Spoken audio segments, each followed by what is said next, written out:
আসসালামু আলাইকুম ওরহমতুল্লাহি ওবরাকাতু। প্রশ্ন করেছিলেন, বিয়ে প্রায় ঠিক হয়ে গেছে, ছেলের চাচা ইন্তেকালের কারণে বিয়েটা এখন ছোট করে করা যাবে কিনা, এই বিষয়ে ইসলাম কি বলে? হ্যাঁ, এটা কোনো কোনো এলাকার মধ্যে, কোনো কোনো গ্রামের মধ্যে এখনও এই রেওয়াজ আছে, এই নিয়ম আছে যে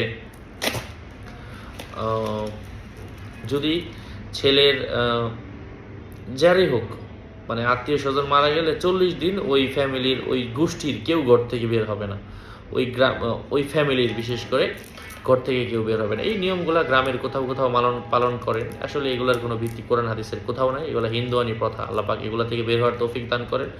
যেই পরিবারের মধ্যে মারা গিয়েছে, শোক পালন করবে তার স্ত্রী, এটা হচ্ছে ইসলামের নিয়ম।